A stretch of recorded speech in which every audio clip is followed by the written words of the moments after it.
All right, everybody, I am back with part 22, and I'm not feeling 22 because fuck Taylor Swift, and fuck Taylor Swift. So there you go. But this is part 22 of my 2025 DVD and Blu-ray collection overview, and again, working through the top shelf here. You can see the stuff in the background. I'm just pulling the stacks off, and we're just going through them, as we roll, as we go here. So this segment, we're starting with a fresh pile.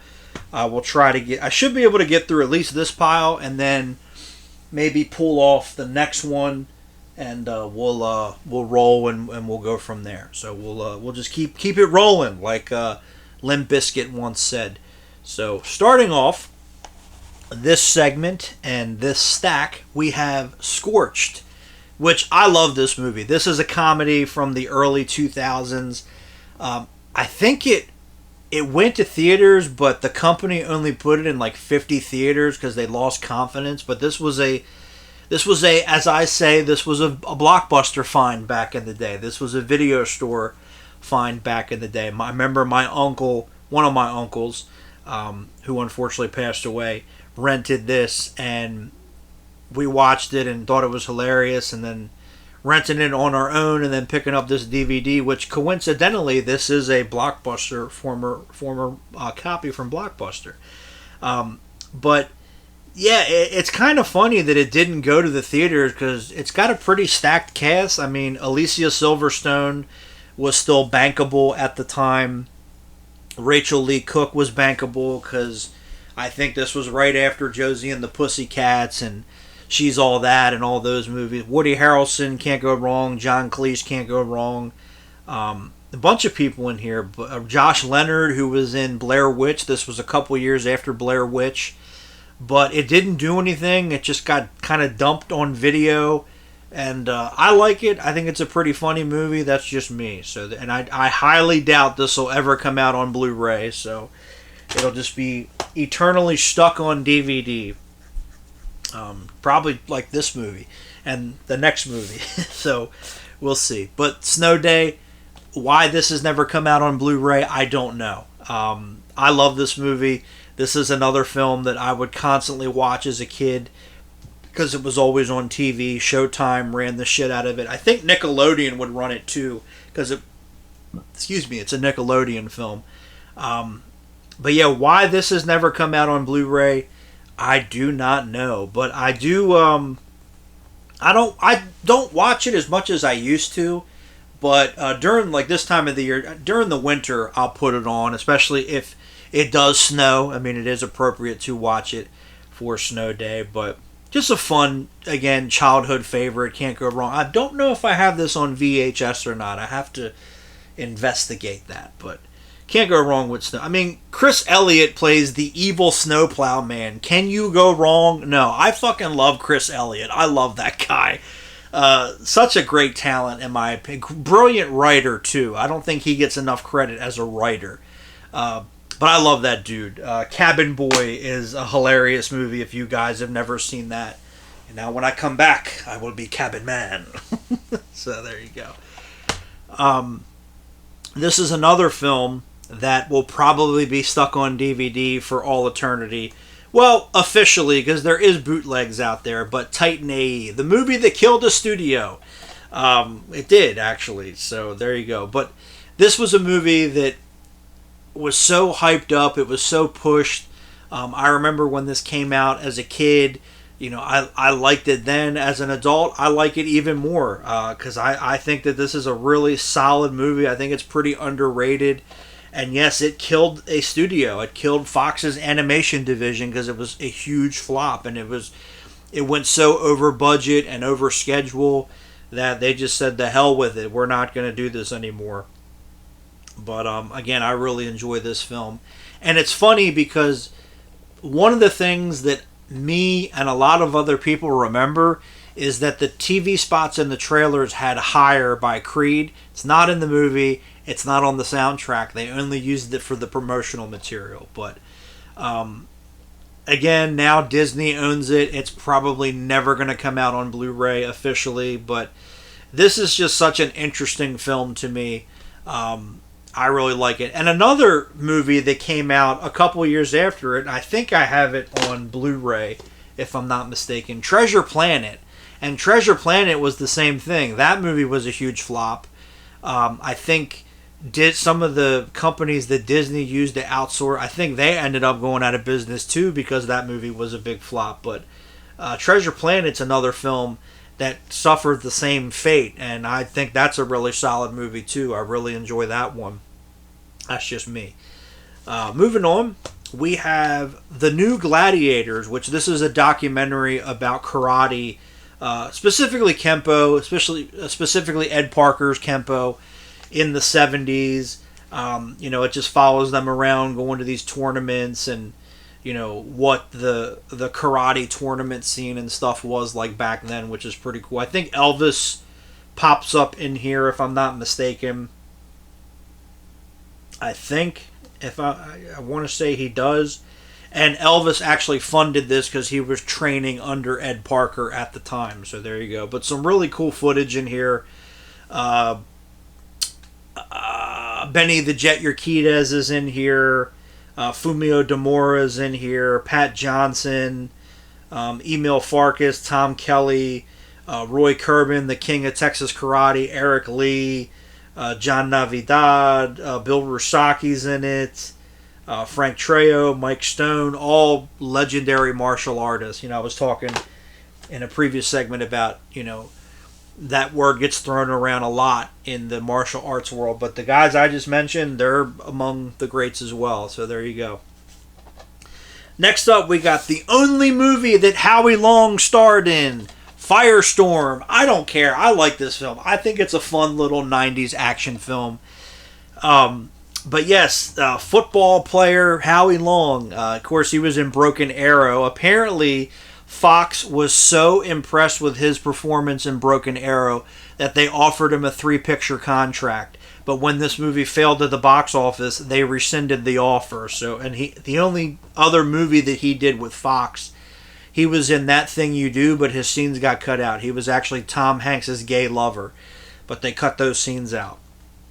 But this was one, I remember FX used to run this a lot back in the day, and I would watch it. Like I said, do I think it's the greatest action film ever? No. Is it the worst action movie ever?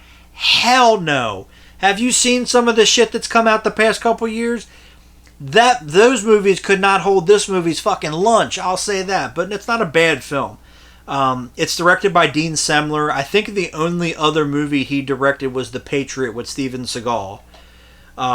But he was a cinematographer. He shot a lot of action films, so he knows how to shoot action. He knows what he's doing.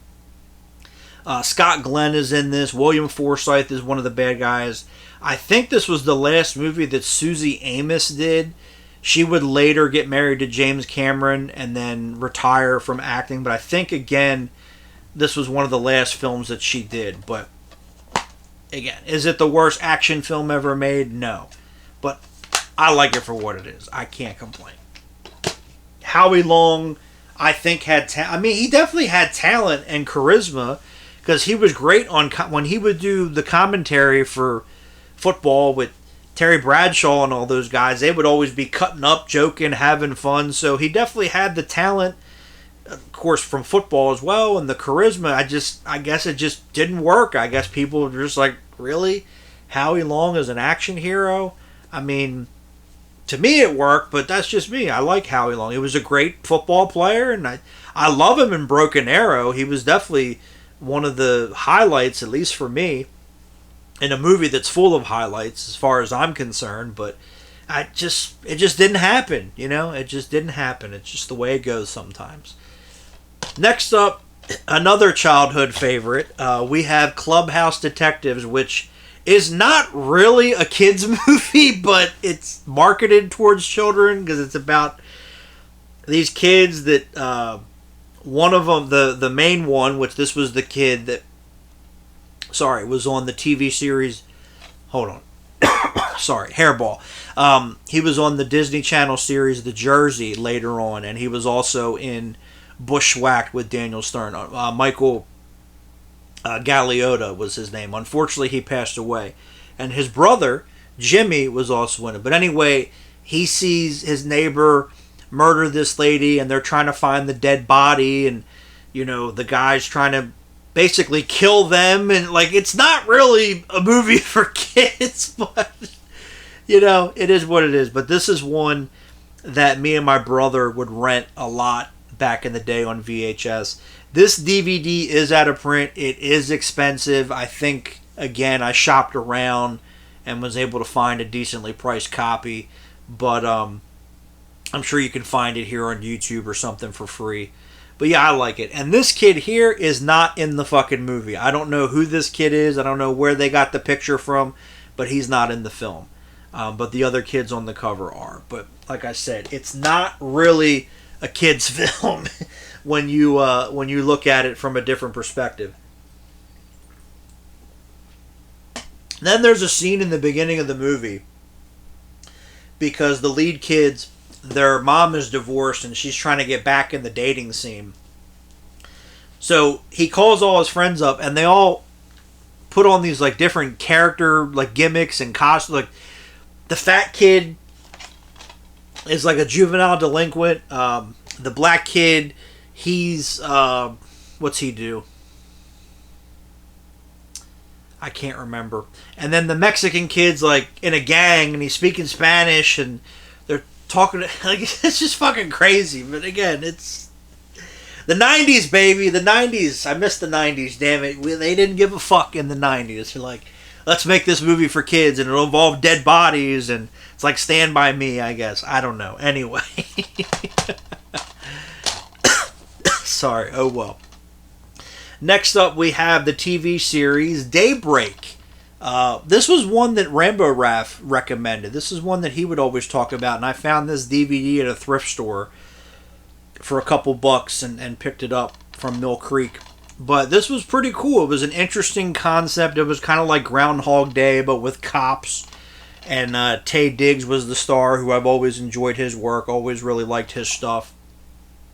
Mitch Pileggi, of course, Skinner from X-Files, he's in it. His wife is played by Moon Bloodgood, who's not really a good actress, but she is hot. I will say that. She's pretty hot. I will definitely want to get in those guts. I'll just say that. I think Adam Baldwin is in a couple episodes. But this was a pretty cool show. I actually really enjoyed this. It was only one season. It got canceled. But good stuff. Like I said, it's Groundhog Day, but with cops. So there you go. And then I got a bunch of Arthur DVDs because here in America they didn't do... They did, I think, season 10 and 11, but that was it. They didn't release any season sets. In the UK they did, because I have a bunch of them up there. But they only did, I think, the first 3, which are the ones that I have, but we'll cover those later. But here in America, they just did these random compilations of episodes. So I have a few of these. I still have some on VHS as well. So we have Arthur's Family Fun, which has Arthur and Los Vecinos, which is The Neighbors. That's a good one. I really like that one. Remember watching that one a lot. Sue Ellen's Little Sister, which I don't remember that one. And then Arthur's Family Feud is on there. Not the TV series Family Feud. And I think I just kind of put these alphabetically because, again, they're just random compilations. Then we have Arthur Goes Back to School, but Rodney Dangerfield's not in it. So on here we've got To Eat or Not to Eat. I think these episodes are some of the later ones because I don't remember any of these. Sweat, but it's spelled out like SWAT. Baseball Blues, and Brain's Biggest Blunder. Yes, I believe these are later, like when I stopped watching the show. But I loved Arthur as a kid. I used to watch it all the time. I remember reading some of the books. But after, I think, about season 10, because I was starting to get older, and the show, I think, had kind of run its course at that point anyway, I stopped watching. So, fun fact, Steven Crowder actually did the voice of the Brain in some of the episodes. So there you go. Then we have The Good Sport, which has The Good Sport. Michelle Kwan is in it, the figure skater. Muffy's Soccer Shocker, and Francine Frensky Olympic Rider. I don't remember. Again, these may have been later episodes because I don't recognize the names or anything. Then we have my favorite one, which is Arthur's Scary Stories, obviously, because it's the Halloween episodes. But Night Fright, that's a good one, where Binky has the nightlight. Then we have What Scared Sue Ellen, where she's afraid of the woods. So yeah, these are ones that I used to watch. And then the Fright stuff, where they have a Halloween costume party at this haunted house with real ghosts. That one's my favorite. And then we've got Arthur's Music Jamboree. Arthur plays the blues. That's where he's playing piano. I do remember that one. I really like that one. Buster's Sweet Success. My Music Rules with Yo-Yo Ma. I remember that one. Arthur versus the Piano. That one was good. And Brother, Can You Spare a Clarinet? So, there we go. And then they did like a little CGI movie, Arthur's Missing Pal, which I actually enjoyed this one. I thought this one was pretty good. So there you go. So that's all the Arthur stuff. Like I said, here in the States, they released all these random DVDs. Like I said, up there I have the first 3 seasons. I'll just burn up to season 10 or whatever, one of these days. Excuse me. Next up, we have Death Sentence, which is kind of the unofficial Death Wish movie because it was the guy that wrote the book for Death Wish wrote a sequel called Death Sentence, but this has nothing to do with the Death Wish movies. But I like this film. There is a Blu-ray that came out in Germany. There isn't like an unrated cut, but I think it's just fluff that they put back in the movie. I don't think there was any extra violence or stuff like that, but. I don't think this did well when it came out, but I do like it because I do remember when it came out. I was like, "Oh, cool! They're doing, the Death Wish book sequel as a movie." But from what I understand, because I never read the books for Death Wish or Death Sentence, it doesn't really have anything to do with the book. I think Brian Garfield, when the movie came out, said that he wasn't a fan of the movie because it had nothing to do with the book. But Kevin Bacon, before he became a professional retard, in an action movie as the lead, he's killing people. I'm in. I can get behind that. But he's another one that became a fucking goof, All right, now we got some Black Sabbath and Ozzy DVDs. Can't go wrong with that now, can we? So first up, we have, the only technically no, but this is the only name Black Sabbath DVD, but we have The Last Supper. So this is when Black Sabbath got back together in the late 90s up until, earlier this year with Ozzy at least. This is part concert, but then I hate when they do this. They edit in all these interviews not like after the song is over, it's while the song is playing, and I hate when they do that. One of the Allman Brothers DVDs I have, the version I have is the original version where it didn't do that, but there was a version that they did where they did that and it sucked. But they do that here, and I hate it. Now, it is Henry Rollins that interviews the band, which is nice, but could you do that either in between the songs or at the end or what have you? But I don't know where I think the concert might have been recorded at different places. It doesn't say. I haven't watched this in forever either, but good stuff on here. I just let them play their fucking music. Come on. Then we have Ozzy Live and Loud, which this does have a reunion with Black Sabbath at the end, because this is when Ozzy in the 90s was misdiagnosed with having Parkinson's, which is funny. I mean, not funny, but ironic. That's what I meant to say. because Parkinson's is not funny. But it's ironic because then he did get Parkinson's later in life, but back then he was misdiagnosed with it, and this is when he was doing the I'm not going to tour anymore and stuff. But he did do little reunions with Black Sabbath at some of these shows, and some of that is on here, which is cool. But this one's great. I really like this one. Zach Wild's on guitar. I think Randy Castillo is on drums, who would have been 75, I think, yesterday if he was still alive. So there you go. And I think Mike Inez plays bass, if I'm not mistaken. But this is cool. And unfortunately, like when it came out on VHS, it came in like this great box, and you had to open it up, because I had that at one point, and then I got rid of it for some reason. I wish that they would have did that with the DVD.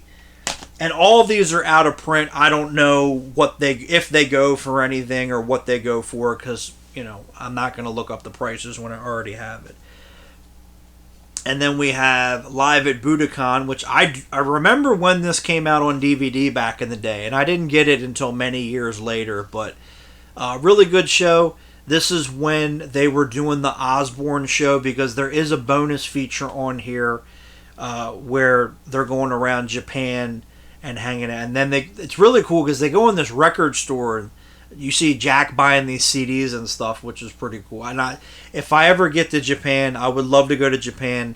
That's one of the things I would want to do, is go to not just record store, but the physical media stuff, records, movies, and in Japan, because they're still really, especially CDs, they're huge on CDs. But I would love to go to the little independent record stores, because see all the bootlegs and stuff like that. But hopefully I'll get over there one of these days. But the concert's really good.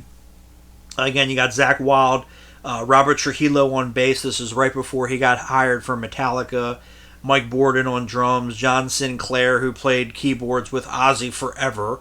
But yeah, I really like this concert, and the bonus features and stuff are pretty cool too. And then I think this is just DVDs. Yeah, this is just the DVDs, because they did a set with CDs as well, but I don't have that. But we have Memoirs of a Madman, which disc 1 is all of the music videos up until the album Scream, and then there's some bonus videos like alternate versions and making of. And then disc 2 is interviews and live performances and such on here. But this DVD is awesome. I really like this. Definitely need to watch this one more often. But I really like this DVD. Really good stuff on here. And I love these music video compilations, because they don't do that anymore, because everything's on YouTube or streaming platform or what have you. But for a long time, record companies actually did that. They put stuff out on VHS, Laserdisc, DVD, into the Blu-ray era, and then they just stopped. It's too expensive. We'll just put it on YouTube. We'll just put it on streaming. Yeah, fuck off. People don't want that. But oh well. And then I have the Osbournes, the first 2 seasons, because these were the only seasons that they released on DVD. They did not put out season 3 and 4 for whatever reason. But from what I understand, I believe these actually sold quite well back in the day, because they were unedited, so you could hear Ozzy curse and stuff. Now, Ozzy actually said that he preferred the edited versions because he liked hearing the beeps all the time. Of course, it was Ozzy, but this was a big deal when it was on, for those of you that don't know or don't remember. I was not allowed, my mom did not allow me to watch it as a kid, but I would try to sneak him in. But I know Ozzy didn't like it because he was struggling with his sobriety at the time, and Sharon got sick and he was dealing with that, and he felt that it made him look stupid and, that kind of stuff. But, I still like it now. I liked it back then. I like it now. It's just, I see where Ozzy's coming from. He didn't want to look like an idiot, but I don't think he looked like an idiot. He was just at the end of the day, the Prince of Darkness. No, Ozzy was just a lovable goofball, that just went out there and made some great music. That's who he was at the end of the day. He was just, he was the guy that you wanted to hang out with and have a beer with and chill out with, and he was the crazy uncle at Christmas and stuff. That's who he really was. And I know one thing, that man loved his children and he loved his grandchildren. So, all the shit that people said, well, of course, like Kiss and everybody else, Iron Maiden, all those bands, they don't know these people. They never cared to know these people. But Ozzy fought back at the critics a lot, which, you got to respect him for that. So there you go. But I fucking miss Ozzy. I really do. Still can't wrap my head around it, But we got season 1. Oh, sorry, I miss Ozzy. Bunch of extras on here, which is cool too. And then for whatever reason, they split season 2 up into 2 volumes, because I think it's 20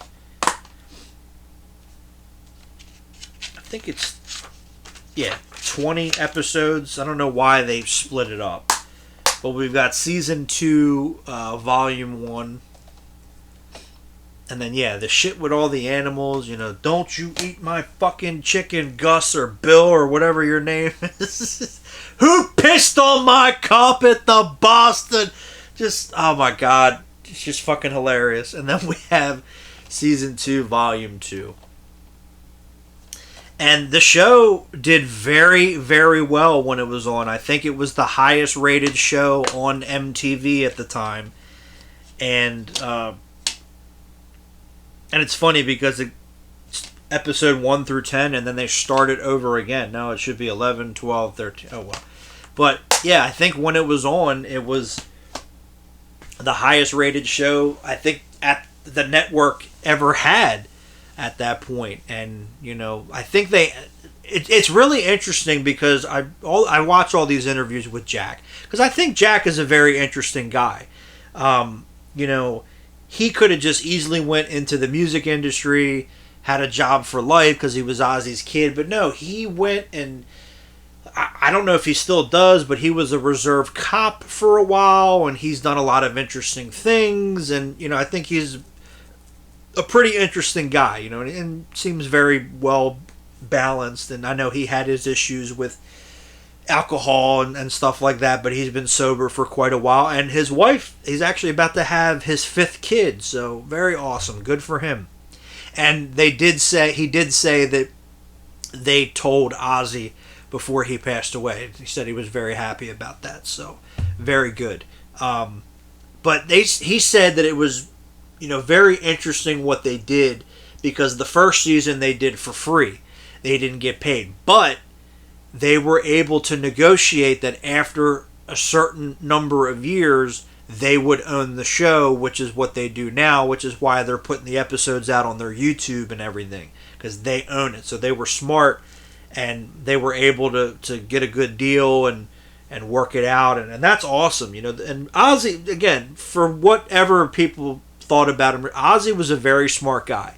He knew what he was doing, and of course, he had people around him and such, but he was a very smart guy. He knew how to get his stuff in and protect his art and everything, and he was very, very intelligent. I think a lot of people just think he's got 4 brain cells, which he didn't. And then Jack said, there was Ozzy did TRL or something back in the day, and MTV wanted to throw all this money at him, and he like threw the check away, and he's like, fuck them. He goes, no, because they were just treating him like a product, and he hated that, stuff like that. But oh well. But he was a good guy. And unfortunately I never got a chance to meet him.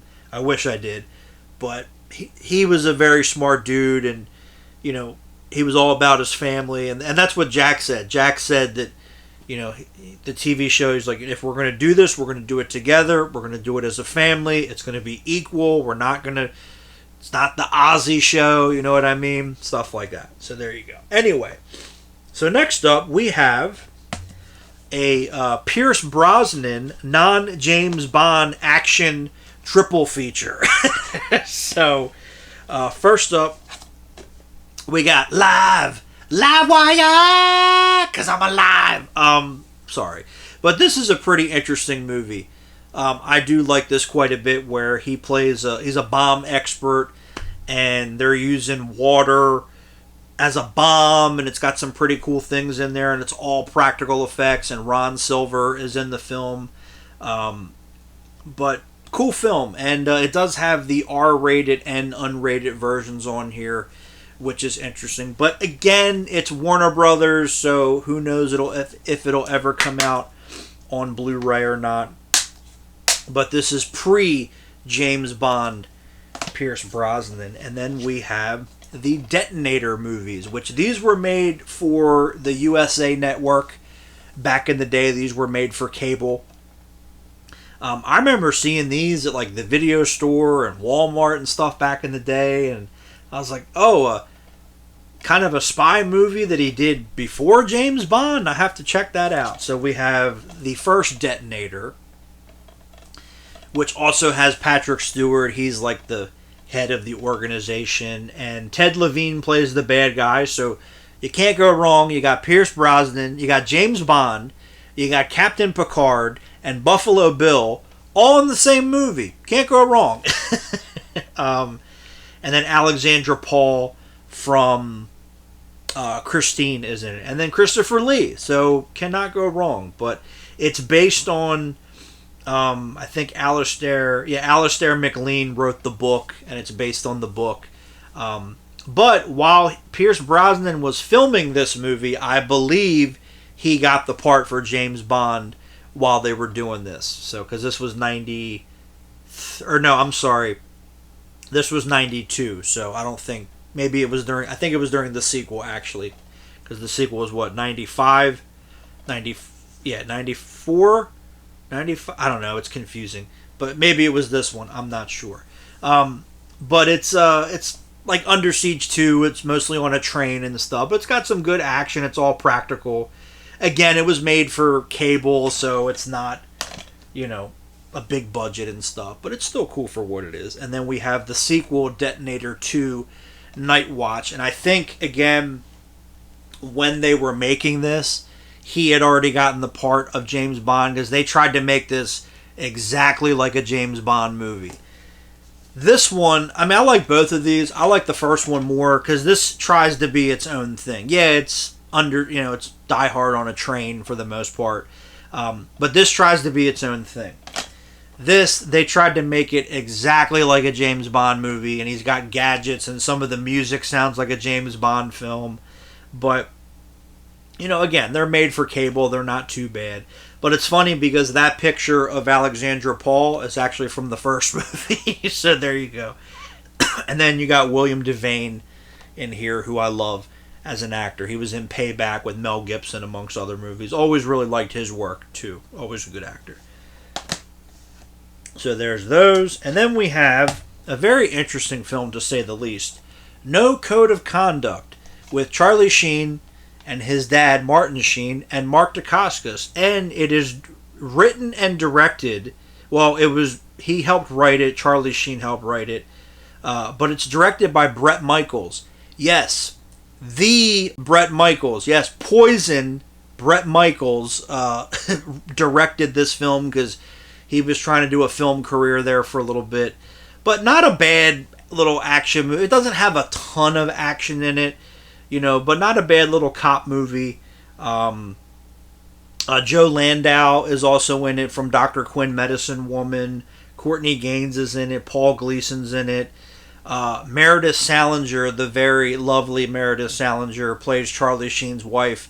I don't know what the fuck she sees in Patton Oswalt, but oh well. But yeah, not a bad little flick. But yeah, it's interesting, to say the least. Damn it, when I met Mark Dacascos, I should have asked him about that. Oh well. Because I think he plays Charlie Sheen's partner in the film. What was it like doing that movie? Directed by Bret Michaels, Next up, we have Dickie Roberts, former child star. I love this film. This is one that Showtime, I couldn't think of the name of the channel. Showtime would run this a lot. Back when the movie first came out on cable and stuff. But really like this film. Paramount catalog title, so I doubt it's ever going to get a Blu-ray. And no, Dickie Roberts was not a real person. It was just a character they made up. But it's fun. There's a bunch of child actors in here, like Alyssa Milano, professional retard. Corey Feldman and Corey Haim have a little cameo at the end. So Rob Reiner, who was a professional retard. So there you go. Sorry, not sorry. So, but I really like this film. David Spade, I think, because I like that movie that when out of the movies he starred in, I like Dickie Roberts. I like some of the other films that he did. But I think people always just kind of looked at him as Chris Farley's sidekick. You know what I mean? But to be fair, he was on that TV show Rules of Engagement. That was on for a while. He did some other shows for a while and stuff. But I've always liked David Spade. That's just me. But I think a lot of people, again, looked at him as just Chris Farley's sidekick, which is unfortunate. Next up, this is pretty cool. We have The Best of the Blues Brothers. Now, this was a blind buy because I had no clue what this was.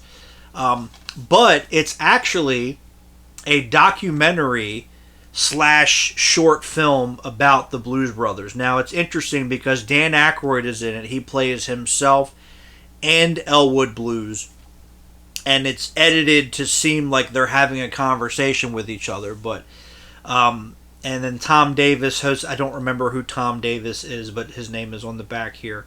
But it's just, again, it's a little documentary about the Blues Brothers. They go through the history, and there's clips of, when they were on Saturday Night Live and some of the shows that they did and stuff. So it's pretty cool. And this actually, I don't know if it was made for the Disney Channel, but this actually aired on the Disney Channel quite a bit back in the day. And like I said, this was a blind buy. I think I got it at Walmart or something out of the $5 bin. But I had no clue what it was. I just thought, The Best of the Blues Brothers, I thought maybe it was just live footage. I mean, yes, it's in here, but it's kind of a documentary and stuff. But pretty cool. Pretty cool stuff. And again, with the music stuff, as I said earlier, it's a little tricky because, publishing and all that other stuff. So there you go. Next up, we got Jim Brewer Hardcore, which was a Comedy Central special that he did.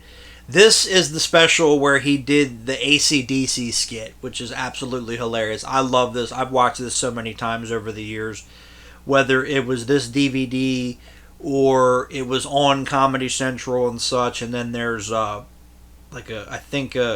bonus special and stuff on here. But I love Jim Brewer. I know now people look at him, as a social commentator and stuff like that. But he's a very interesting guy. I always thought he was really funny. Always really enjoyed his work, whether it was Saturday Night Live or here. But, very interesting dude. Some kid was interviewing him. I don't know who the kid was. But, he asked Jim, what was the most evil thing that you ever saw? And he was talking about Chris Farley, the ending of Chris Farley's life, how, he needed help. He was just so far gone with the drugs and the alcohol and everything, and there was all these people around him that just didn't give a shit, and they just used him and they pushed him. He goes, that's evil. And I thought to myself, yeah, it is, and that's shit that we all see every day. I've certainly seen it, whether especially in the Army, you definitely see a lot of that shit. But that's, evil right there when you destroy people like that and you're just waiting for them to die. And, I know it's not funny. I did a little chuckle there, but it happens every day. Oh, well. Next up, little interesting disc title here. We have Doom. This was a bonus DVD. I think this was a Walmart exclusive when they would do that back in the day. But the features on here have never been re-released, which is why I have it. So you have the analysis of two scenes, which is the big fight and Baron versus Destroyer. Beneath the Exoskeleton, which they're looking at some of the special effects. And then there's a little segment where The Rock goes to dinner at this Italian restaurant in Prague. But yeah, these features have never been put out on any of the Blu-rays or anything else. I don't even remember where I got this. I think it might have been a thrift store or something, but I like the movie. I have Doom on, thought I had it on Blu-ray. Yeah, I do have it on Blu-ray. And it did actually come out on VHS, so if I ever find the VHS, I definitely want to grab that. But yeah, I like it for what it is. You know, it's not the greatest movie ever made, but first of all, I would rather watch it over that the other one that came out, Doom Annihilation, and you know, I'm sure they'll remake it at some point and it won't be any better. So I'll stick with that one. Then we got some, let me fix it. Got some Scooby-Doo here. I need more Scooby-Doo. I have the Scooby-Doo Where Are You? I have that on Blu-ray because that came out, and then I have the new Scooby-Doo movies. But it's weird because what they did was they released a lot of random episodes on these compilations, and these, you know, they would be bonus features on some of the movies and stuff like that. But I actually have a list on my phone of all the other shows that I would like to get, and you know, which ones got DVD releases, which ones didn't. So there you go. But A Pup Named Scooby-Doo, that one came out officially.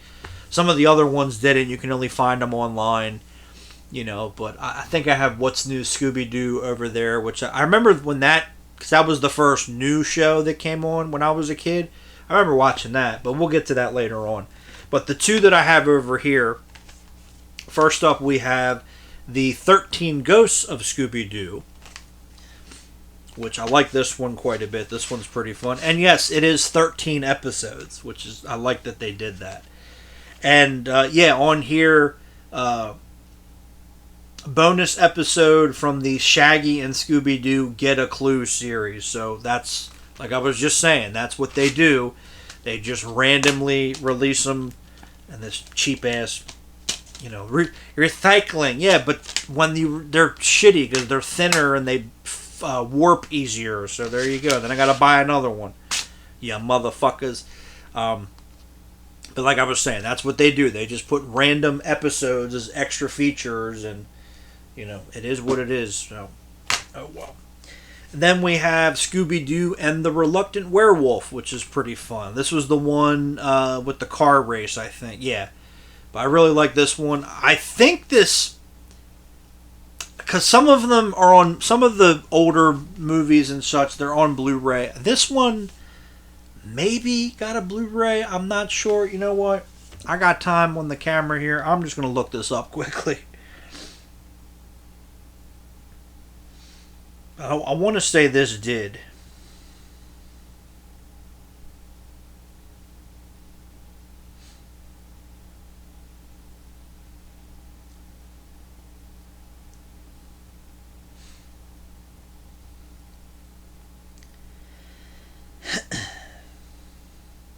Yes, it did. I think, yeah, Warner Archive put it out last year. Cool. So I'll have to pick that up. But yeah, I really like this one. A lot of the older ones I really enjoy. Like this one, Scooby-Doo Meets the Boo Brothers, Zombie Island. I know that was later, but Zombie Island is a lot of fun. I really like that disc art too. I forgot about that. So very cool. But love Scooby-Doo. All the old stuff I like. So there you go. Then we got a couple Ernie Reyes Jr. movies here. First up, we have The Ultimate Fight, which this was a blind buy. I found this at a Best Buy when this DVD came out in 2009? No, 2011. I just randomly found, like, wait, what is this? Ernie Reyes Jr. and his dad are in a movie with Kimo Leopoldo from UFC, from the old UFC. I gotta check this out. It's strange, I will say that. Ernie Reyes Jr. plays this drug dealer, and like the first thing you see in the movie, he's like, "What's up, motherfuckers?" and he's trying to be black and everything, and I'm like, okay, this is not the Ernie Reyes Jr. that I grew up with, but oh well. And he did direct the film, which is interesting. But the fight scenes are really good. I really do like the fight scenes. Also, Shashir Inakala is in the film, who was Michelangelo in the suit for Michelangelo for Ninja Turtles 3. I think maybe 2 and 3. I know 3 for a fact. I think he was also... No, he was in Ninja Turtles 3, and then he did the Next Mutation series. I think he played all the turtles. I think even the girl turtle at one point. But he's in it. Ernie Reyes Sr.'s in it. Ernie Reyes Sr. is in it, and then Kimo Leopoldo, who was in the old UFC, the good UFC. And then Corin Nemec is in it, and he's dressed up like Hitler. So it's fucking weird. Like, this movie is really fucking weird. I will say that. But the fight scenes are great. Because I remember, again, buying this DVD, and the menu, they like walk out of the house and they start fighting. I'm like, all right, cool. Like, this is going to be awesome. And then, yeah, Ernie Reyes Jr. is running around as a drug dealer. What's up, motherfuckers? And I'm like, okay, this is strange. And then Corin Nemec is Hitler, and there's like a dominatrix that's trying to shove things up his ass. And I'm like, okay, I don't know what the fuck is going on here. And then there's a commentary, I think, with the writer or the producers, and they're drunk half the time, and they're not even talking about the movie. I'm like, okay, y'all on crack. So there's that. And then we have The Secret of the Horse, which is the complete opposite. Here, this is a little movie. It's not a religious film, but it's, it's one of those like motivational, do the right thing type of movies. And I don't think his brother's in it. His dad's not in it, but his brother's in it. Who was also in American Ninja 5.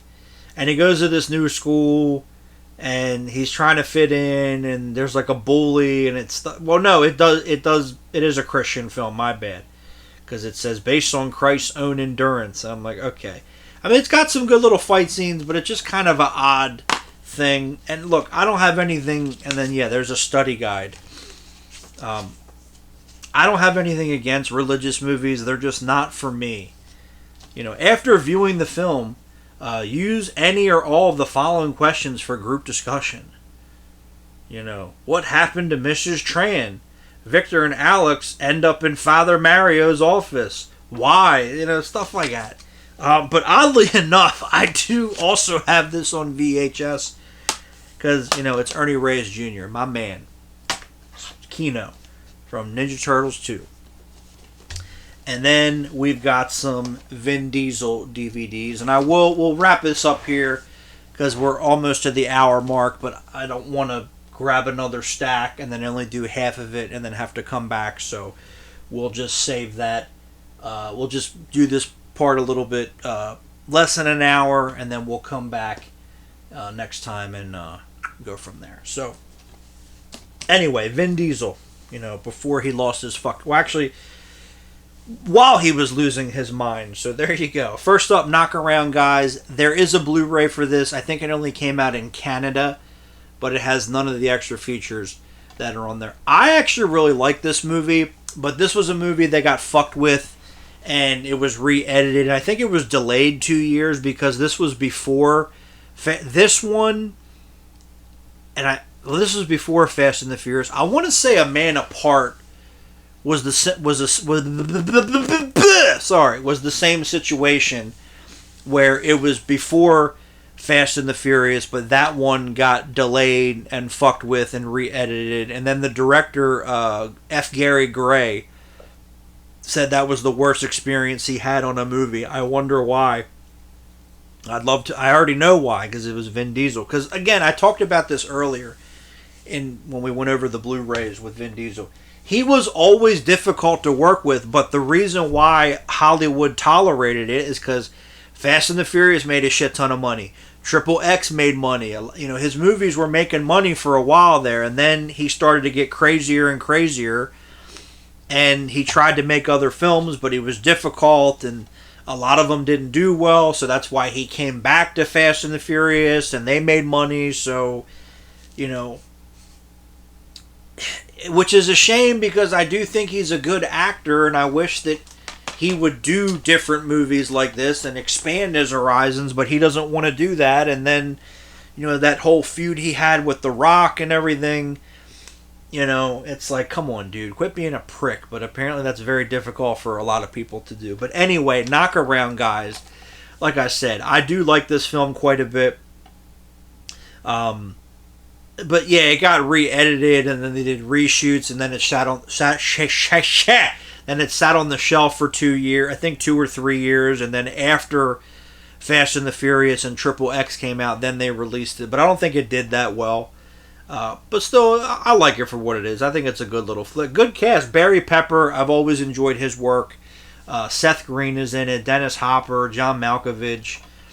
Tom Noonan is in it, who I love. Always good to see Tom Noonan. But yeah, good little movie, at least in my book. Then speaking of Triple X, we have because I think this came out before Triple X, and it didn't do well. And then no, it did not. I'll look it up. I want to make sure I got my facts straight. But then I have Triple X on DVD because this is the uncensored, unrated director's cut. The Blu-ray is not. The Blu-ray is the theatrical version, but it's just fluff. I think they just put the deleted scenes that were on the old DVD back in, and they left the nudity in, because I do remember on the DVD, on the old DVD, if you watch the deleted scenes, the scene when Martin Kasakis, the bad guy, when he answers the phone, because the guy's telling him that Vin Diesel's, undercover. In the theatrical version, the girls are covered up with the bed sheets. The way they shot it, they were naked, but then to get the PG-13, I think they used CG or whatever to cover them up. But on the old DVD, they blurred out the nudity for some reason, but when they did this director's cut, they have the nudity. But it's nothing like gratuitous or graphic or anything that would get you the R rating, but I guess they didn't want nudity in the film, so that's the only thing that's really different. The rest of it, they just put the deleted scenes back into the movie, like the scene where he's on the plane and he's talking to the kid and he's acting like it's a video game. It's just fluff. It's nothing significant. But again, Sony was doing that where they would release an alternate cut of the movie on DVD and to get you to buy the fucking DVD again. It's kind of weird how they still do that. And then for the Blu-ray, they didn't put both versions on there. So there you go. And then it's got a sneak peek at Triple X State of the Union, which is fucking terrible. So there's that. I don't give a fuck about that. But I think all the extra features for the most part were the same from the older DVD. They just added the extended cut that, again, didn't really have anything extra on it. It was just a little bit of nudity that could have got the PG-13, but I guess they had a no nudity clause in the deal or whatever. And then the last one that I have here for Vin Diesel and for this part, that worked out to get close to an hour because I keep yapping. The Pacifier. I actually really like this film. I think this was the only one he did that was more family friendly, but I really enjoy this. I think this is a pretty funny movie. There is a Blu-ray for this. It was from the fucking Disney Movie Club, but it doesn't have any of the features that was on the DVD. So again, whenever I pick up that Blu-ray, I'll keep the DVD because fucking Disney's too fucking lazy to put the fucking features on the fucking Blu-ray. Motherfucker. There you go. So there's your R rating right there. But pretty funny movie. I do quite like The Pacifier. Now, I do want to get my facts straight because I think Knock Around Guys was shot in 1999, but it didn't come out until 2003, I think. Or 2001. Okay. All right, no, in America it came out in 2002. Hold on. So it came out actually after Triple X, because Triple X came out in the summer of 2002. Knock Around Guys came out in October of 2002. Okay, but I think it was shot in 99, if I'm not mistaken.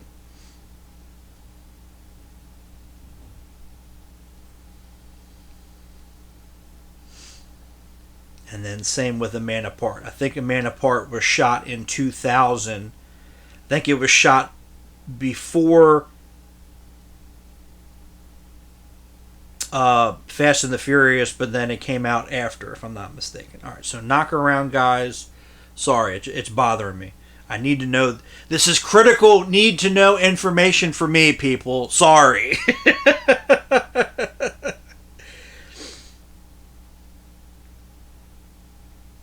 Let me see if I can find it. Yes, production wrapped in late 1999. The movie sat on the shelf for 2 years. Because I think they didn't know what to do with it. And here, the original release date was set for October 2000, but was shelved when New Line Cinema didn't know how to market the film with then unknown actors in the leads. I wouldn't exactly call Seth Green unknown in 2000, but sure. Because Austin Powers 1 and 2 were out at the time. Oh well.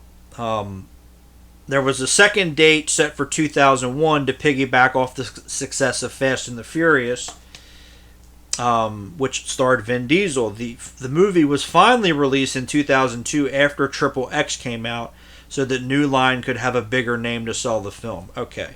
But then it didn't work because it didn't make any money. So yeah, the movie was shot in 99, and it didn't come out until 3 years later. So it sat on the shelf for 3 years. And I think A Man Apart was the same way. I know we already covered that in the Blu-ray section. Well, this Blu-ray section, but I do want to, again, make sure I got my shit correct here, which, you know, I actually like to know what the fuck I'm talking about, unlike so many other people here on YouTube that don't know what they're doing and don't know what they're talking about.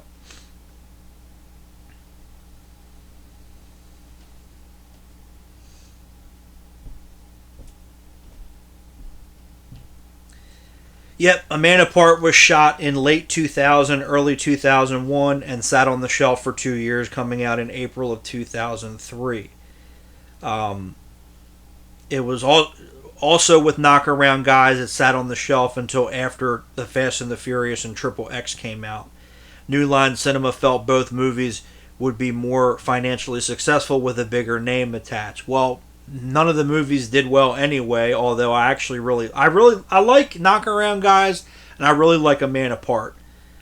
And I wish that Vin Diesel would have did more movies like that instead of just being a dick all the time. After poor test screenings, New Line had John Hersfeld come in and do reshoots, notably the ending and the cemetery finale to wrap things up. Also, dialogue scenes were cut and some scenes were shortened to speed up the movie. This caused the film to miss several release dates. So there you go. So 2 movies that were reshot, re-edited, fucked around with and everything, and then they ended up not coming out after Vin Diesel became a star and not doing anything anyway, but there is audiences, so there you go. But anyway, I just wanted to make sure I knew what the fuck I was actually talking about, so sorry to bore you, but that is it for now. We will jump back into it tomorrow. Well, filming tomorrow, I'll jump back into it, and we'll just keep rocking and rolling on the top of the shelf. And then after that, we'll do the 2 big shelves, which is, again, mostly DVDs. And then we'll get back into Blu-ray to wrap it up. So keep rocking and rolling, as they say. See ya!